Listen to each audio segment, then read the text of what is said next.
Hello and welcome to The Blueprint. I'm your host, Marley Finnegan. And before we dig in, please click like and subscribe below. No matter where you get your podcast, it helps us to reach more people. Also, consider leaving us a small donation, whether that be $1, $5, via one of the links below. It really helps us in funding the creation of this work. And it means a lot to know that you're out there and that you like us. So let's dig in. Hello and welcome to the Blueprint Within. I am your host, Marley Finnegan, and I'm so excited to be joined today by my new friend, Allie Van Zyl. She is an aspiring eclectic. Her life and work are imaginative, multifaceted, and they weave fields of humanity, ecology, and spirituality all together in profound and beautiful ways. We met in the Viriverse, which is a community that both of us are active in and filled up by, quite frankly.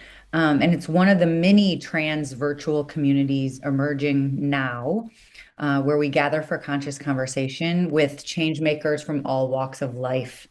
Allie is a part of many of these types of conversations. So learn more about all the communities that she is participating and a part of via the links in bio. But without further ado, Allie, welcome to the Blueprint. Hey, I'm so excited to be here. We've just met in the last couple months, really, and you kind of came crashing in all the most beautiful ways of just the amazing power that you have to connect with people and connect from the heart. And you and I shared a call recently where we really kind of went into each other's life stories, and your story to me was beyond fascinating. And so we love to start with childhood, and there's no shortage of fascination in your story there. So you started by attending preschool at an ashram before shifting to being deeply embodied within the Christian belief system, including channeling, writing, and performing worship songs at a very early age. Can you talk about how those experiences in your childhood shaped your path and really tell us about that experience because it sounds amazing. Yeah, it's fun to hear it reflected back, right? Like when somebody else tells you that your story is interesting. For a long time, I felt like it was kind of disjointed. I was born into this Christian family. My dad's from South Africa, my mom's from Florida, but they both like had some commonality there. They christened me in the Methodist church, but then next thing you know, I'm going to preschool at this ashram, and there's all these statues and martial arts and foreign language stuff that all these temples and it was just really and then you're 4 or 5 years old, so then I went back into the regular public school system for a while. I started finding more of, yeah, meeting that need more in the Christian church. My mom ended up dating this guy, and we ended up at this church with this really giant youth group, and they put me on stage, and I could act and I could sing. And next thing I knew, I was, riding my bike in the rain one day and making up words to songs. And then I told one of the pastors about it, and they like sat down at a piano and like made an arrangement. And so it's just like for me, I didn't have the sort of like dry, dusty Christian experience that I feel like a lot of other people had. Um, but then, as things progressed, as I became more aware of other people's experience of Christianity, I think that really had an impact on how I was able to relate to it. I felt like at some point it started to alienate me from people that I cared about, or it started to create misunderstanding about who I felt I was versus who people thought that I was because I called myself a Christian. So there was just like a lot of evolution there. And the truth is, eventually, I found my way back to the ashram where I went to preschool, and I've made friends with a lot of the people there. And that isn't to say that I returned in the same way, you know. But it helped to bring a lot of things together. Just the full circle nature of going back there as an adult in my 30s and sort of grounding all those memories in a new timeline. So yeah. Love that. And how were the ashram and the Christianity sort of linked, or what did they represent, I guess, within your parents? And because those seem really diverse in terms of Right. perspectives. Yeah, and I mean, I think I for a long time I had to just sort of wonder that for myself. Because frankly, my parents don't even want to talk about the ashram. To them, it's like, and they've definitely evolved in their spirituality over the years, and aren't as um, maybe conservative with their faith as they used to be. And they are more open minded. But I couldn't tell you for years and years how or why I ended up at the ashram. It really was like a strange little miracle. And so, yeah, it was just the going back and sort of unpacking that for myself, what it's come to mean to me today.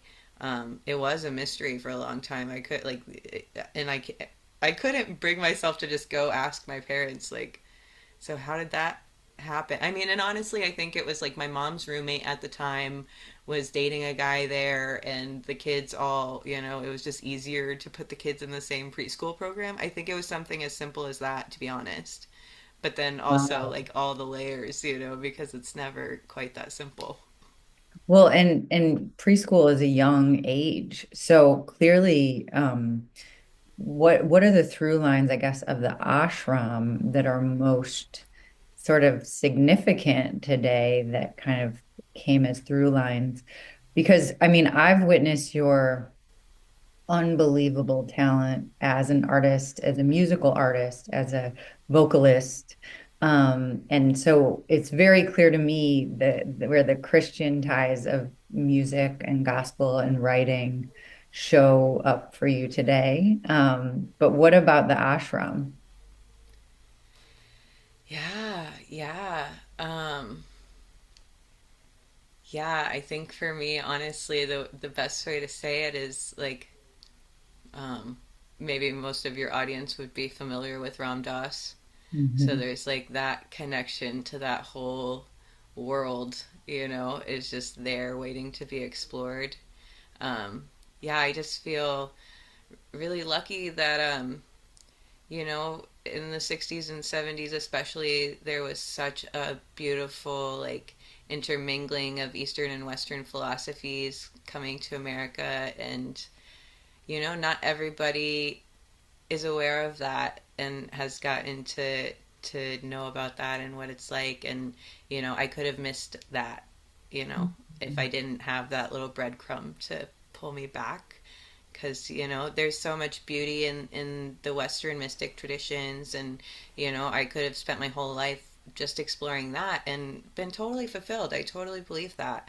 um, but they threw that little tidbit in my story, so it felt relevant to explore. And yeah, it's been one of the most beautiful things, just seeing how they really do complement one another, the two systems, and how different they are, but how yeah how they come together can be really beautiful.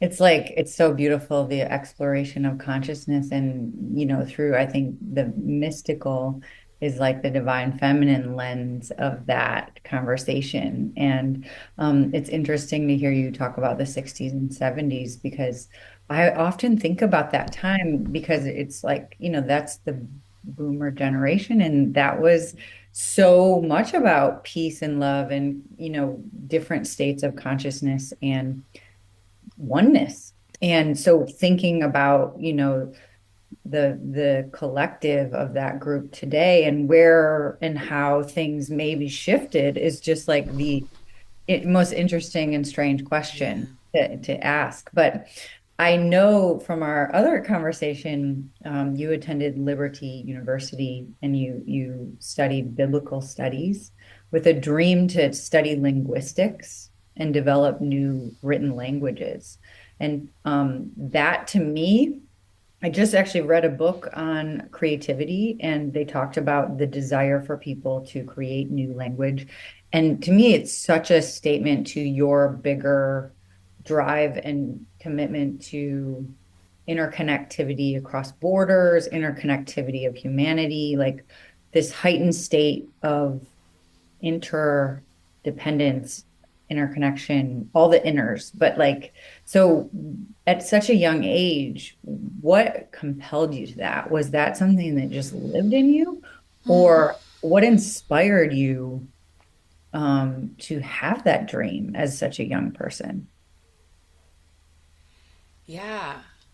I mean, yeah, it's a cool question to sit with.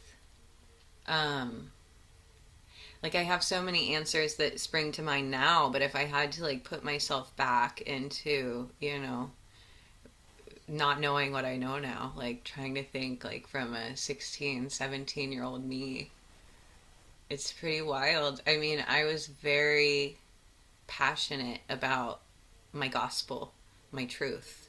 Um, Very passionate about it.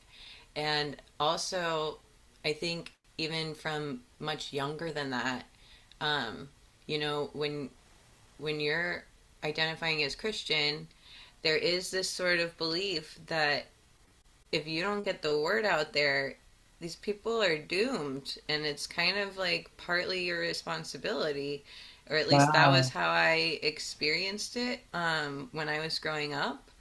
And I didn't, like I said, I didn't understand the things that I do now about the interconnectedness and how time is not linear and all these things. So there was a bit of a stress there, but a lot of confidence. Like I felt like very empowered because I was right, and God would want this to happen. There was a maturing that still needed to happen, and so um, we're taught that in the beginning was the Word, and the Word was God, and the Word was with God. And I just, that always struck a chord for me. I have always been fabulously obsessed with words. My mom said that I sang before I could talk, and I swam before I could walk. But I Mm. also was like in first grade, they did a reading aptitude test on me for, being able to read out loud and answer comprehension questions. And I got to like the undergraduate level and was still answering the comprehension questions. I've always been hyper literate, like in a neurodivergent way. So Amazing. it was just a thing that somebody shared with me at some stage. I was already interested in biblical translation because I wanted to know very much for myself what the text said, and I figured that was the only way that I was ever gonna get to see for myself is if I became a scholar in that area.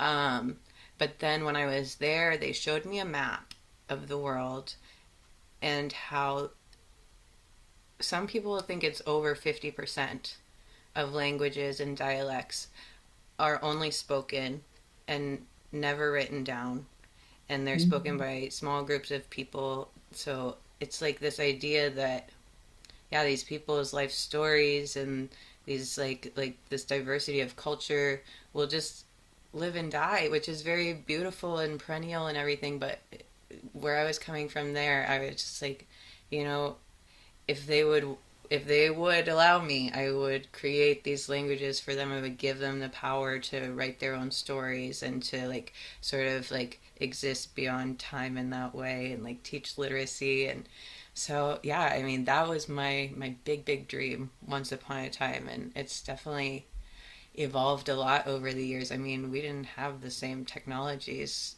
then that we do now, so it makes my life a little bit easier, I think. Oh my gosh, I have like 50 things I want to respond to with all of that. Like just amazement at your connection to divine power, to God, in that case, God and Christianity. But just I think the reverence for meaning, deeper meaning to life at such a young age. And I think I can deeply resonate. I read the Bible a couple of times, I think in the seventh grade and eighth grade, mostly out of fear of that, retribution or the second coming of Christ. And Um, Mm. I think, are you familiar with David Hawkins' work on Not sure. consciousness? Remind me. So, Sounds familiar, but the name Hawkins is very right, familiar. it's a popular one for smart, very genius people. He was awarded the MacArthur Genius Grant in the 80s, and he Mm. also studied consciousness for about 40 years, I believe, through a kinesiologic lens. So, through the study of the body's reactions to perception of truth. And basically found this scale of consciousness. But why it relates to this moment is that through time and space, people like Buddha and Lord Krishna and Jesus, all their consciousness all basically calibrated at a level of enlightenment or 1,000, which is the highest on the scale of consciousness. And he did different variations of the Bible. And through time and space, the Bible's level of consciousness actually at one point went below the level of love. So Mm. it's interesting because I often wonder about the version of the Bible that we read, and that would be the one that is more focused on fear and judgment. Because to me, those don't really ring out as truth at all. And also for Jesus is truth. And, I've had a really unique relationship with Jesus through the years, and now I feel like it's like totally different, but it's not really linked to Christianity Mm. um, per se.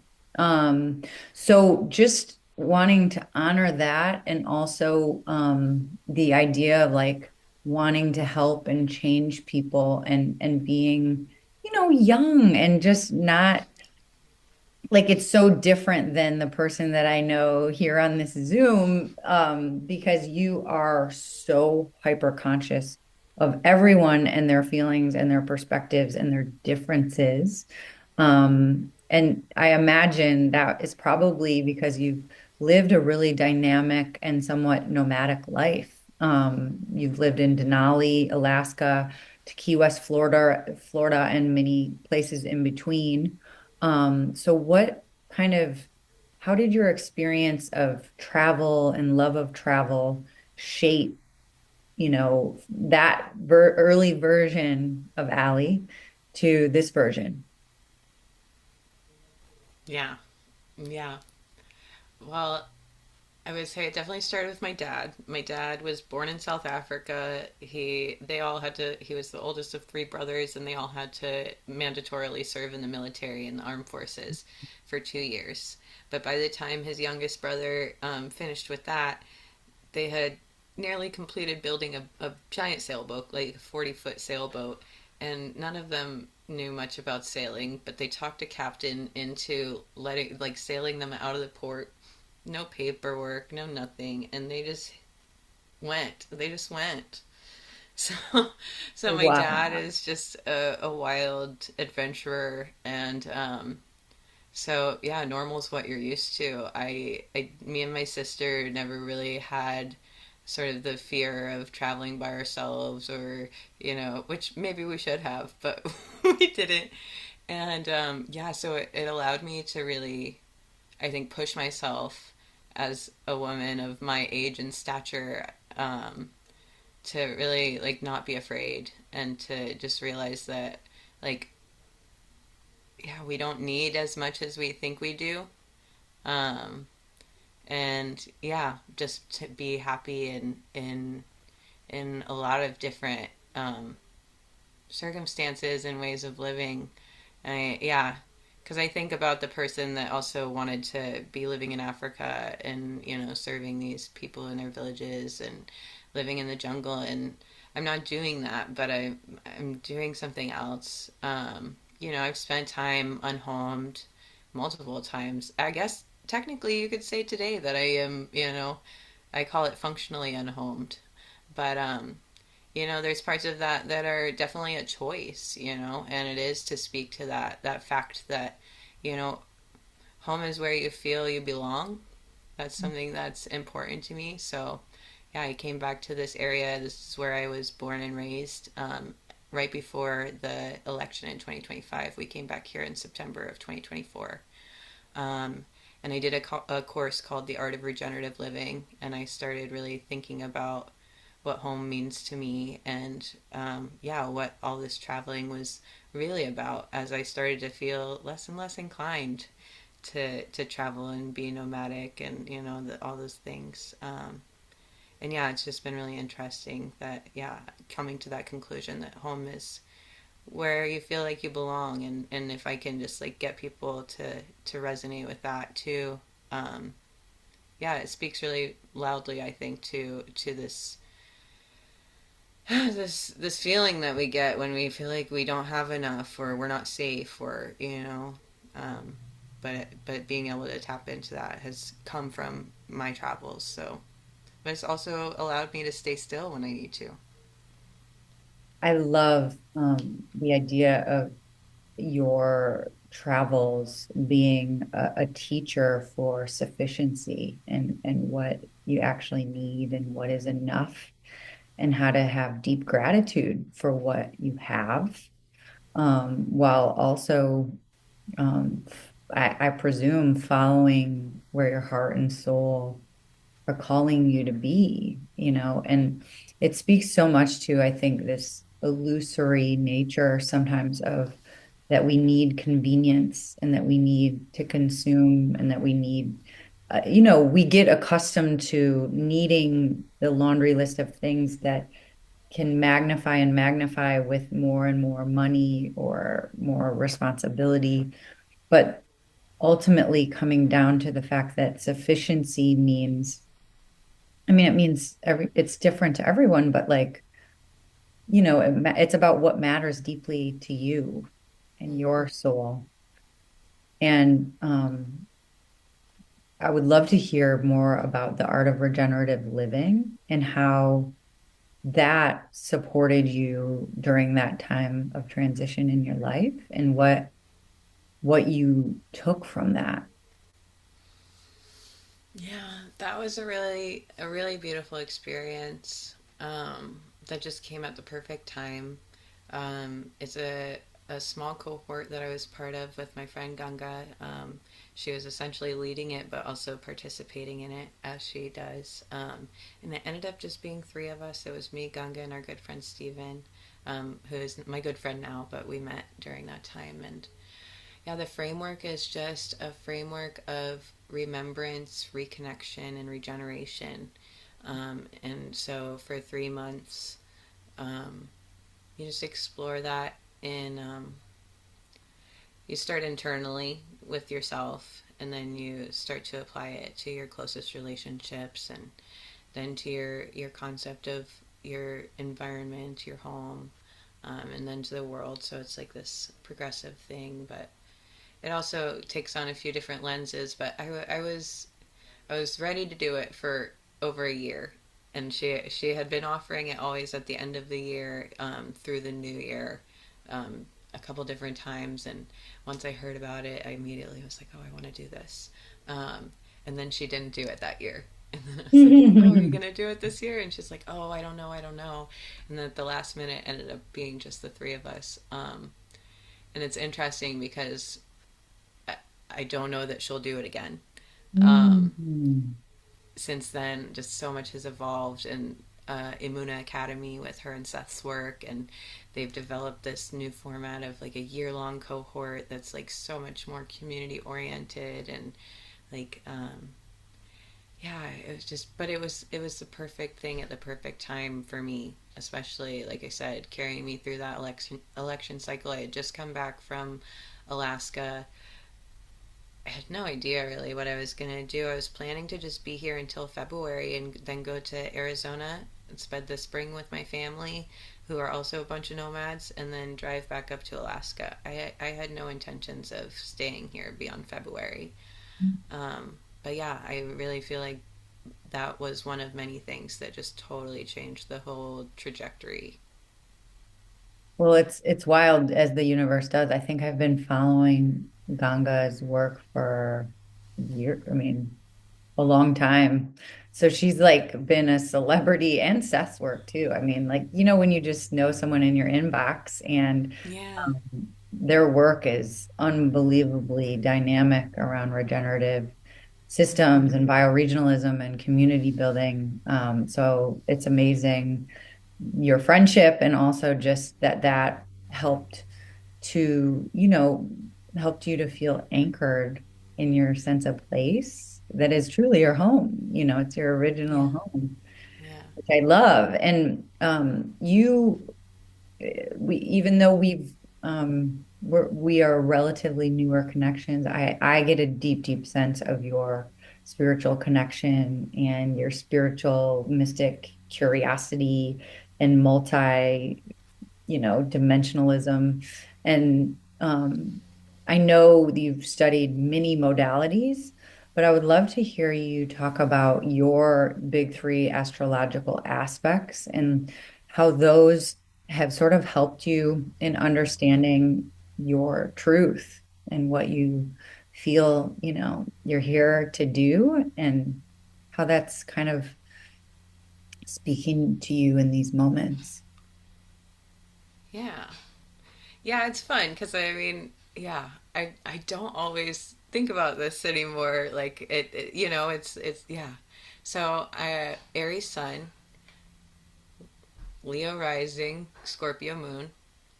Um, and yeah, where do I start? I guess I can start with the one that feels closest to home, which would probably today be the Scorpio Moon.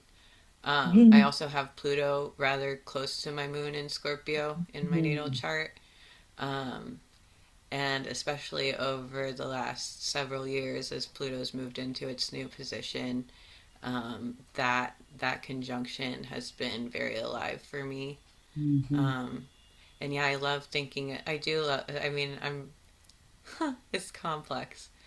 Moon signs are complex, but I do appreciate. Yeah, there's a Can lot you of talk about your feelings about that, the moon sign and the complexity? Because I think I feel like this crowd is always into mystical perspectives, and we don't always go deep on aspects of astrology. yeah, yeah. Okay, so yeah, the way that I think about it is the sun sign is like more or less how people receive you, how when you're moving through the world, like what people notice about you. And then the moon sign is more how you experience yourself. It's more like how your emotional body moves through the world, how you process, um, how you like move through cycles. Um, and so it has a totally different feel to it. It's way more earthy too, because realistically, in astrology, they don't give you an earth sign, they give you a moon sign, and that's the best you get for celestials, right? But the moon is like the closest to the earth, so there's something really relational about it. But it's also this conduit, right? It's like the bridge for us between the sun and the earth, because it's doing the reflective thing. So there's also that. So I guess, yeah, that's what I mean by complex. And then, even, I guess, for another layer with your rising sign, that to me, and obviously a lot of people have a bunch of different ways of interpreting it, but for me, it sort of sets the lighting is how I think of it for your life story, like knowing what time of day you're born, and then from there, seeing what the sort of themes are for your first house and all the way around.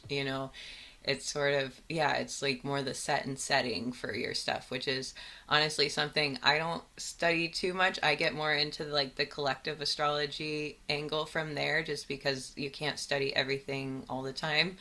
Um, but it is really fun if you want to get into your deeper personal astrology and the transits and stuff like that. Understanding your house systems and everything is like such a cool thing to explore. And every once in a while, something will come across my chart and I'm like, okay, that's what I'm doing this week. But for the most part, yeah, I spend more time on the collective astrology, which is again why I'm like resonating more with the moon sign today, with Pluto being a part of that for me and just being really tied in. So And then Oh my gosh. Scorpios are, they don't do small talk. They don't they cut to the quick, they want to talk about death and sex and everything that like turns people on and turns people off. But then they're also like selectively super private, and you never know when they're just gonna like be like ghosting you. So it's like, like they seem like an open book 1 minute, and then the next minute they're totally clamshell. But like it's because they're working on a pearl, and you just gotta wait for like a couple days.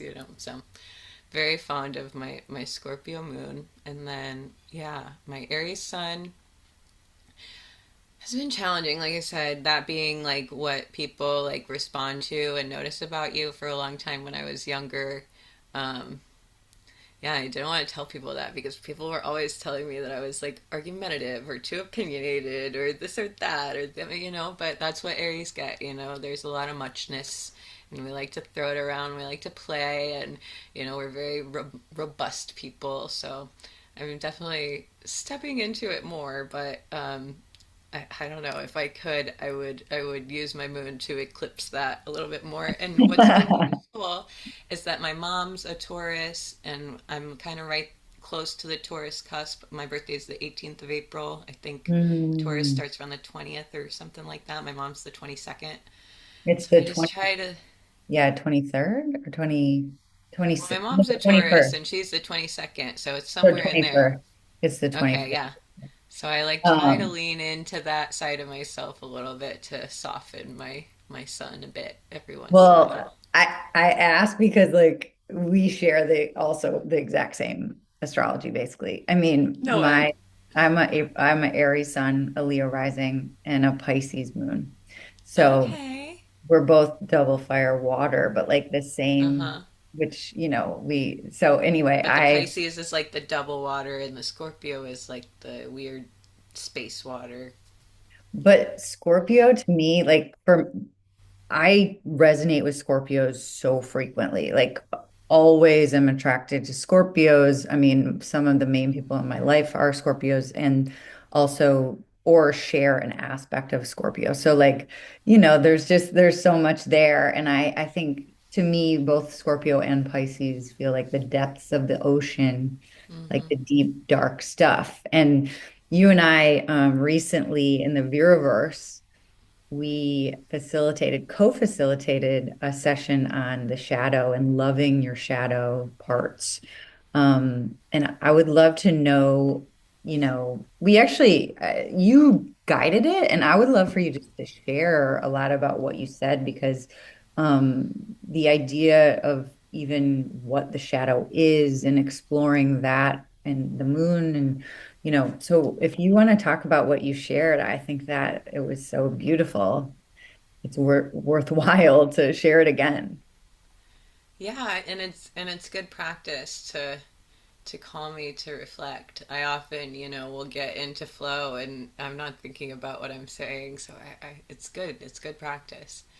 Because I know we were talking a lot about it was right around the very beginning of this Lunar New Year celebration and this big eclipse portal and everything that's going on. So we were thinking a lot about the end of the year of the wood snake, but also how it's not feeling like it's quite over. We're in this like transition period that's like lasting maybe longer than we expected, and so yeah, there was like some of that, and just bringing that into yeah, an invitation for what is the shadow when we're thinking about these in between times and this relationship between dark and light. And yeah, we talked about some really cool stuff. We talked about how I had realized earlier on in the week, and it seems so obvious when you say it, but that the moon is always full.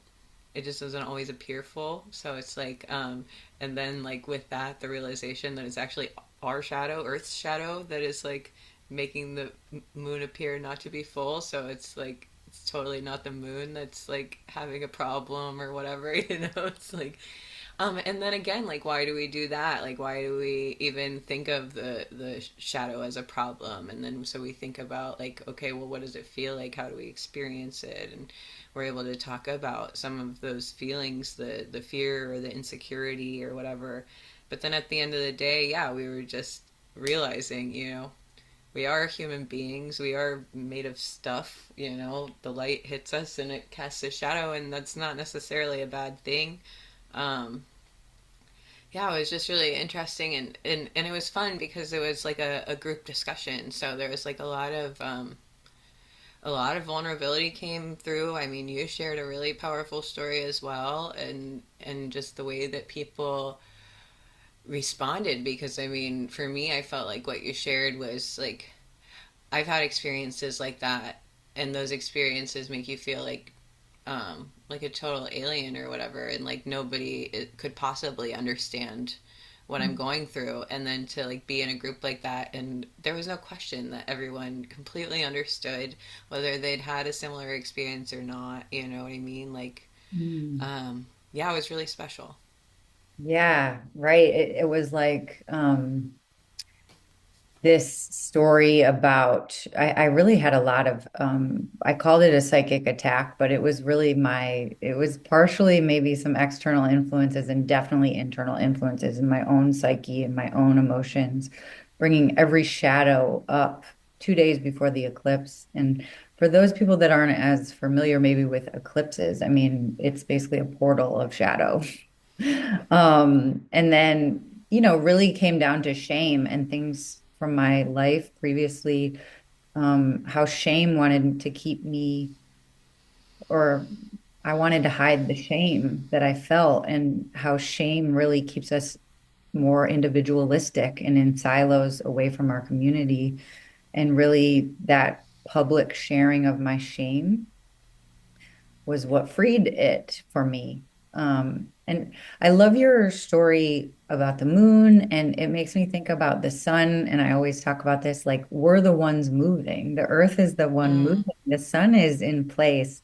And yet we view that it's rising for us and setting for us because we're, you know, sometimes really human centric, but also just when it's dark, it's just the fact that we're on the opposite side of where the sun is shining bright. And so there's so mm-hmm. many ways to look at like the cosmology of it all. And you have studied many, many, many spiritual, teachings and have so much different wisdom. So I would love to know more about the pathways you've been down in terms of your spiritual knowledge and what's kind of been the most transformative for you in your journey. Other, if there are other modalities, I know you are familiar with many human design and Vedic um, principles, so would love to hear more. Yeah. Yeah, it's funny. I think when I left Bible college, I was mad at God for a while. And Mm. then after a while, I think, I don't know what did it, but something helped me to just realize that how do I put this?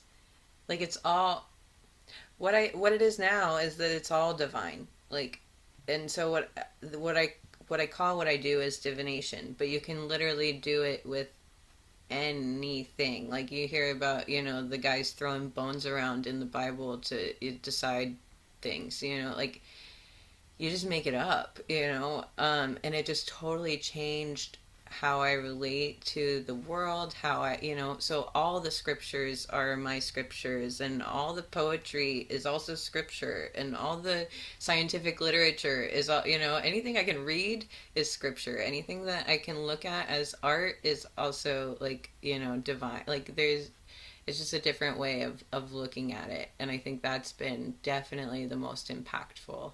Um, and it's this weird, pronoia way of looking at the world. I mean, there's this Bible verse that I still love about, it's basically like all things work together for good for those who love the Lord. It's just like, if you're happy to be alive, it's just safe to assume that, eventually, and that's a big word, it's going to work itself out, and so I just, yeah, it's the curiosity that's brought us together. It's the openness. Um, yeah, those are the two main, and then the creativity. It's the trifecta. Oh my gosh, I love that. And it's so true. Like, I mean, that is the hardest. lesson, I think, to be with, particularly when tension is high and things Mm, are feel challenging and it feels like there's, the 3D world is tight on your body, or in your body, is just that gnosis that everything is designed for learning and for wisdom and for experience, and that gratitude is the attitude. And when you can be grateful and thankful for those hard times, like, yeah. eventually, I love how you said eventually is a huge word, Yeah. because absolutely feel that deeply as, people such as ourselves that are really deeply committed to community, committed to following what we believe in our hearts, and to building foundations of new ways of being that align with earth and consciousness and reciprocity. It doesn't always equate to financial value in the Mm, systems in which we currently exist in, or perception of value. And that's been a huge struggle for me that I did share earlier today. But like, it's wild because I think the resonance in your heart, the resonance of your art, your poetry, your songs as mm. scripture, no one can ever take that away. That is ours and yours permanently. Um, and I'd love to Yeah. talk about, you have a number of unique collaborations and communities that are doing really this important work.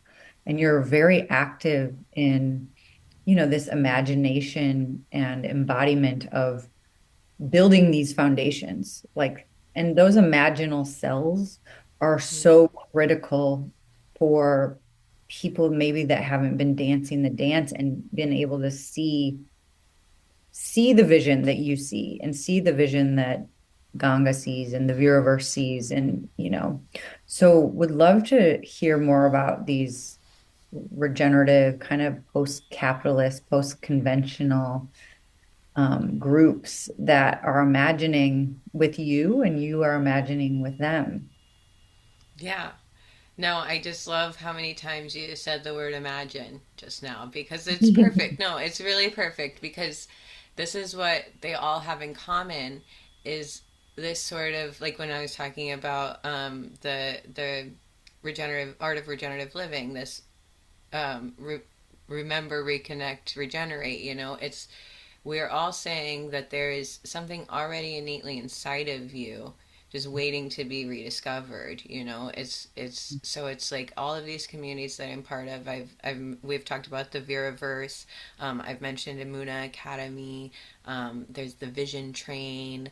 There's the Wisdom Workshops, and all of them are literally designed because from our own experience, right? We've experienced this from someone else, and it's just all of us like doing it now more and more together of like remembering that there's something unique about you that you can bring to the table. So I mean, for example, we've talked about the Viriverse. The Viriverse generally meets like once a week, and it's like for an hour or two, and they have all these like regenerative story based comics that are like immersive. Like there's slide presentations, but then there's also like video elements, and like you're like doing writing prompts along the way, but then you're also having group discussion, and it's all around these like regenerative topics on flow, which flow is spelled PH infinity W and stands for play, love,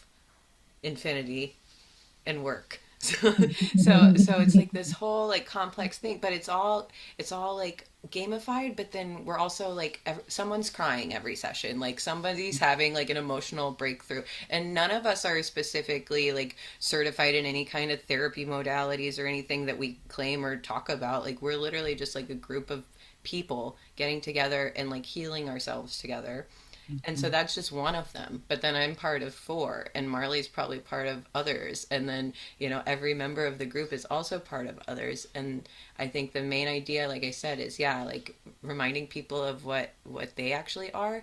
But then also, a lot of them were born out of like the COVID lockdown and being like forced into isolation and that kind of thing. So I think a lot of them are also like finding this. I used the word transvirtual earlier, or I've been playing with this idea of extra local, of like weaving these like what feel like very real virtual spaces into our like communities and stuff, and doing these hybrid events of like in person and online, and just like being able to connect more globally.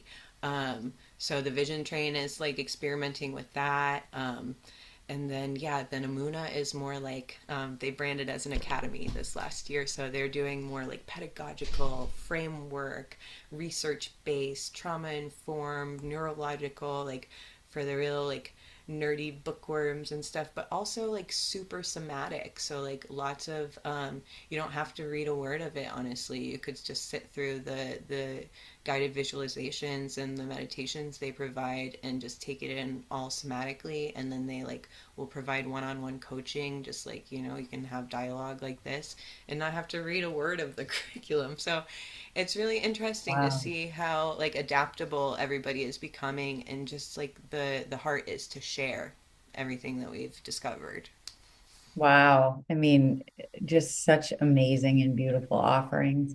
And I think what a through line to all these is that I notice is that they're all extremely accessible. They basically Mm, have open doors to yeah. anyone and everyone that wants to come and participate and share. And I think, I know within myself, and I believe I know within you as well, that the realization of the power of stories and our sharing of ourselves, our authentic truth, is so powerful. It's almost the most powerful thing we can do, more powerful than any marketing algorithm or, like it's the authentic connector. How are you sort of seeing stories coalesce um, in these communities or in other ways that are supporting, where we need to be going or maybe where we want to see humanity going?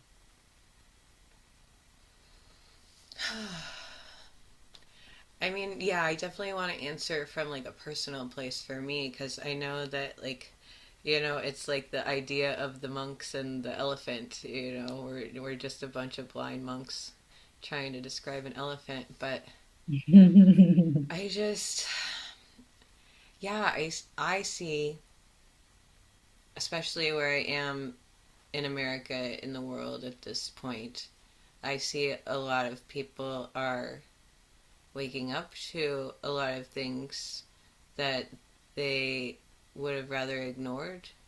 Um, and they're looking for, they don't know where to turn, and they haven't practiced, and they haven't been guided or taught or supported or loved. There's a lot of hurt and confusion and unprocessed trauma in the collective. Mhm. Um, and at the same time,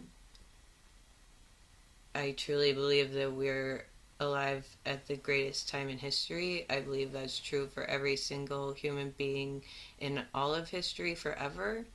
And I believe that it's really important that we believe that, otherwise, nothing changes. Mhm. So it's a really poignant moment, I think. I'm getting a little emotional, because there's so many reasons to be hopeful. Mhm. But that also means that there's a lot of grieving and forgiveness and communication that needs to happen. And wow, are we lacking in skills and coherence? So it's like this really beautiful challenge that I am glad to be facing with people like you, who are so courageous and brilliant and determined, and and who know who they are, you know. It's so important, and that's where the story comes in. It's, yeah, it's not about like writing a memoir. Not to say that that isn't great. That's just not what I mean, you know. But this feeling of, yeah, being part of something much bigger, and knowing that to be true, and like you had said earlier, and I don't know which call we were on, but you know, Mhm. it's this knowing. It's not a belief, and it's not a feeling alone. It's a knowing that really in time all things are possible. um and that's a lot to hold in a small little squishy body. That knowing, it's a big one. So, you know, we do our best. We do our best. Wow, I just want to honor everything that you just said because you speak so deeply to my heart with the way in which you see things. And I feel as if after, my there's an aspect of my astrology that was described to me that I want to it makes me want to keep humanity alive. It's like a drive to keep humanity alive. Mm. And I've I've had I've had a lot of challenge with that because even the notion that like anyone could be responsible for anyone else or even that you can change anyone else is egoic. And like it doesn't, well, maybe it's aspirational, maybe it's egoic, maybe it's both. But like, I think that doing the dance of sharing of your heart and sharing of yourself and being in community and, kind of dropping off of the conveyor belt of capitalism is not easy and it is not for the faint of heart, but also um, the skills in which I feel are being developed in these communities and in these spaces that you are stewarding are the quintessential human skills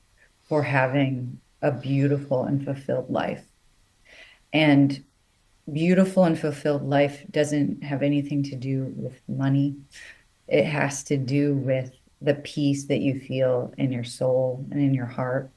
And I think that what I want to reflect on is like, I agree. I think it is the most important time to be alive. And I love exactly what you said that every single life should believe that when they're in that experience of existence, that this is the absolute most important thing, because it gives a sense of cherishing it and cherishing your presence in it and like building that meaning and capacity for connection with others.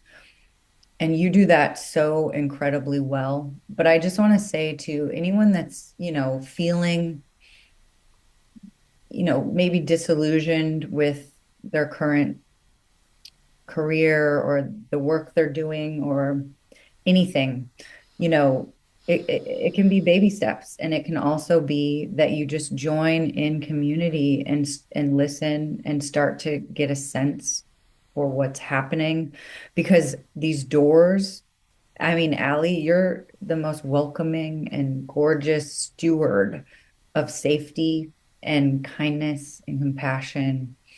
And these doors are open. They're open to people. So have no fear and know that we aren't trying to change you. Maybe an old version of me thought that that was possible to change people or like to inspire something. But now it's just like, I know that I'm a student of every person just as much as I may at some point be a teacher. I think that's the future for us all is that we take the student mentality for life and we listen. We listen to each other and earth.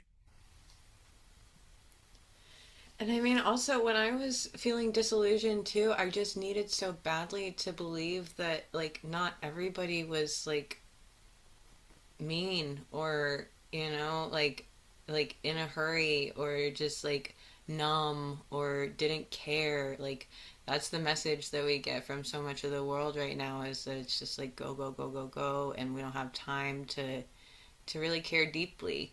So yeah, that with the invitation also, that like maybe that's where you're at, you know, you just like need to see some good people having a good time and believe that that's actually happening in the world in spite of all the craziness. Like that was what it was for me, and I think yeah.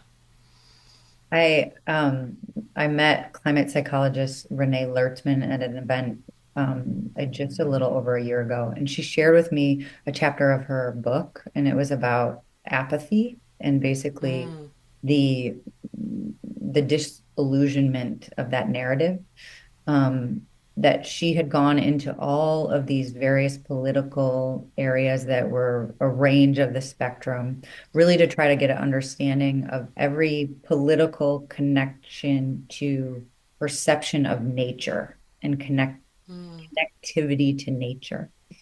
And she found that every single person she met had a deep connection to nature, and there was no apathy, that it was really just about the political framing of it all, and that people, mm, everyone had a connection to that. And that to me, that sang so loudly because I just have this sense that all narratives of separation are intended for control, and that, mm, we all care about our water and our forests and the places that we live and how our food is grown. And, like, and so I think even the idea that everyone is, or that there's a lot of danger and evil and mean people out there, might just be a story in the end.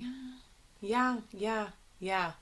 And I guess yeah, that was what it took for me too, to break that sort of spell of illusion. I think was just like yeah, I just had to put myself in the position to see it more clearly. That's a really good point. I think you're right. But I think we hear about the extremes. So it's something that people come by honestly, and like, we also are trusting creatures. We trust things that we hear. And maybe sometimes everything we hear isn't in our best interest. But so I just I would love to know, with your mystical and communally honed in lens on many things, what do you see as our most optimal future for humanity? You are a bridge builder. So, like, where are we in that bridge, in that transition? And what do you see on the other side? Oh, it's such an interesting question because yeah, as I like try to play with like deep time and everything, I was like, yeah, where I mean, how long is this bridge really? Like, what comes up for me is like, you know, I feel like I got born into this storyline that's been saying the world's about to end for 2000 years. It feels like they've been saying that. Um, and I don't think it's going to. I don't think so. So, yeah, to think about, I guess I could try to answer about what I imagine for my lifetime. Um, but even that is so crazy to think about, right? Like, who even knows? We've made so many new discoveries, and like our life expectancy is increasing all the time. And like, I don't know. It just gets me excited, honestly. The question, like we were talking about before, the possibilities are endless. I really think, yeah, I think for a lot of people who are ready to escape, the doors are wide open and the pathways are there. Like, follow the exit signs. Like, we're like, like, it's good. Like, if you do need to escape, but for those of us who, like, I think there's like a decent number of us who are already on the other side of that bridge, Mhm. and, being able to sort of speak from that place. And a lot of us are having these gatherings where we're like, oh, pretty sure we're broadcasting from heaven today, you guys. Like, and it's so trippy and triggering sometimes for both to be true.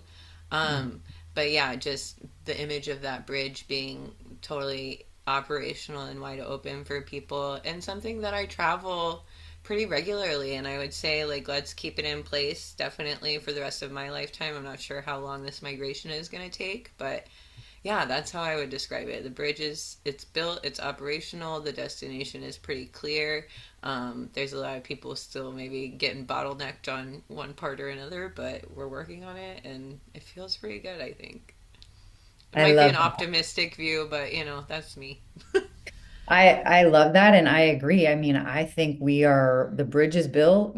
We've been over it. We're coming back to grab people and it's like it's ready, baby. But it's interesting because my perception about it is really what you keyed into and what we key into all the time is this it's within. It's within you. Like it's within every single one of us to cross the bridge. It literally exists inside. And so with the shedding of the stories and the emotions and the belief systems that say it's not and that it isn't possible is how we get there, you know? Yeah. So I love that. And keep keep doing what you're doing. And I'm curious, I wanted to ask you, and this, we can always edit this, um, about if we could maybe not live, but like attach one of your songs to the end of the blueprint, like to this episode, if you would be comfortable with that. Yeah, I'm not opposed to it. Like I said, I'm not like super proud of the production quality of a lot of it, but I understand that like even to me there's an endearingness to that. So if you like it and you want to use it, yeah, go I ahead. love your music. I love your songs. I'm not kidding. The first song you shared, I think was the most beautiful song I've ever heard. It was unbelievable. So thank you for that. And just wanted to leave space for any other closing thoughts or words. Yeah, I don't know. This was just a lot of fun and it was really fun. I'm sure, I mean, there were so many thoughts that like came and went while I was trying to like process in real time. So it's going to be fun to, yeah, listen back and maybe I would totally do this again on or off the books, you know what I mean? Just like to, because I feel like we pulled on a lot of threads, but it would be nice to sort of continue the conversation. Absolutely. You know that that will be true for sure. And also, I'm gonna have all of Viridescent on, so we're gonna do like a full group podcast. So I don't know Oh, how like a that works. panel discussion type deal. Yeah, I don't know how it will work. We haven't really figured it out, but plan for I think that. that would honestly be a great practice, like depending on what time frame you have in mind, just to get us better at like answering questions and like sharing the time, Mhm. like because we don't usually do that. It's usually very organic. But if we wanted to practice like giving each person like more or less the same time, but trying to practice doing it without a timer, like it's just Right. interesting to get people like into that because that's a learned skill in these calls. Like I've noticed I do the same thing where it's just like I have to like be aware of how much space I'm taking up. Which is such a good point. And like it takes a little while to learn that, you know. Hmm. It took me a little bit of a while, and I still now I'm like, I sometimes worry that I take up too much space. But it feels so good too, and that's kind of like what these spaces are for. That like when Marley is having a day where she's feeling really expressive, like then the floor becomes Marley's. So and we all do take turns. It feels like, but that's why I mean I think it would be really cool to practice all together for stuff where like we might be doing panel discussions at different little events or whatever. I Just think that's practicing. actually an amazing idea too, to like as a service, like Yeah, providing a cool, yeah. beautiful panel Just do discussion. ask me anything sessions with the Viridescence. Yeah, totally. Love That would that. be wild because we'll get some crazy answers. So wild, so wild. Oh my God, I love it. Well, thank you, Allie. Thank you for this conversation. It was really, really beautiful. I'm grateful Yeah, for you. definitely. I'm glad we made it happen.